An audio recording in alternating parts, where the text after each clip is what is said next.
നമസ്കാരം. സാമ്പത്തിക തട്ടിപ്പ് ആരോപണങ്ങൾ നേരിടുന്ന ശിവഗംഗയിലെ എൻ.ഡി.എ സ്ഥാനാർത്ഥിയായ ദേവനാഥൻ യാദവിന് വേണ്ടി കാരക്കുടിയിൽ നടത്താനിരുന്ന റോഡ് ഷോ കേന്ദ്ര ആഭ്യന്തരമന്ത്രി അമിത്ഷാ റദ്ദാക്കിയിരിക്കുന്നു എന്നുള്ള ചില റിപ്പോർട്ടുകൾ പുറത്തു വന്നിരിക്കുന്നു. ദേവനാഥന്റെ മൈലാപ്പൂർ ഹിന്ദു പെർമനന്റ് ഫണ്ട് എന്ന സ്ഥാപനം വഴി 525 കോടി രൂപയുടെ തട്ടിപ്പ് നടന്നതായി കോൺഗ്രസ് പോലീസിന് പരാതി നൽകിയതിന് തൊട്ടു പിന്നാലെയാണ് അമിത്ഷായുടെ ഭാഗത്തു നിന്നും അപ്രതീക്ഷിതമായ നീക്കമുണ്ടായിരിക്കുന്നത്. പലിശയും മറ്റും ലഭിക്കാതായത് ചോദ്യം ചെയ്ത നിക്ഷേപകർ സ്ഥാപനത്തിലെ ജീവനക്കാർ അതിനോടൊപ്പം തന്നെ സുരക്ഷാ ഉദ്യോഗസ്ഥരൊക്കെ ചേർന്നുകൊണ്ട് ഭീഷണിപ്പെടുത്തിയെന്നും സാമ്പത്തിക കുറ്റകൃത്യ വിഭാഗം തന്നെ ഇത് അന്വേഷിക്കണമെന്നും കോൺഗ്രസ് നിരന്തരം ആവശ്യപ്പെടുന്നുണ്ട്. 5000-ലധികം നിക്ഷേപകരുണ്ട് ഈ കമ്പനിക്ക്. ഇതിലേറിയ പങ്കും ജോലിയിൽ നിന്ന് വിരമിച്ച ആളുകളും അതിനോടൊപ്പം തന്നെ മുതിർന്ന പൗരന്മാരുമൊക്കെയാണ്.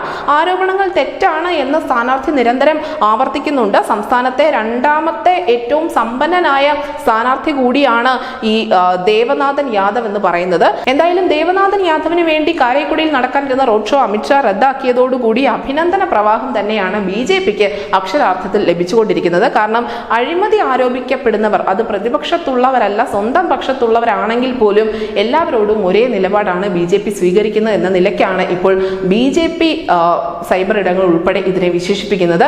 എന്തായാലും അമിത്ഷായുടെ ഭാഗത്തു നിന്നുള്ള ഈ നടപടി തീർച്ചയായും ബി.ജെ.പിക്ക് അഭിനന്ദനം മാത്രമേ നൽകുകയുള്ളൂ. അങ്ങനെ അഴിമതി ആരോപിക്കപ്പെടുന്ന അല്ലെങ്കിൽ ഇത്ര വലിയ ഒരു കുറ്റകൃത്യം, സാമ്പത്തിക കുറ്റകൃത്യം ആരോപിക്കപ്പെടുന്ന ഒരു സ്ഥാനാർത്ഥിക്ക് വേണ്ടി പ്രചരണത്തിന് ഇറങ്ങാൻ താൻ തയ്യാറല്ല എന്നുള്ള കൃത്യമായ നിലപാട് തന്നെയാണ് അമിത്ഷാ ഇതിലൂടെ രേഖപ്പെടുത്തുന്നത്. News desk Malayalam.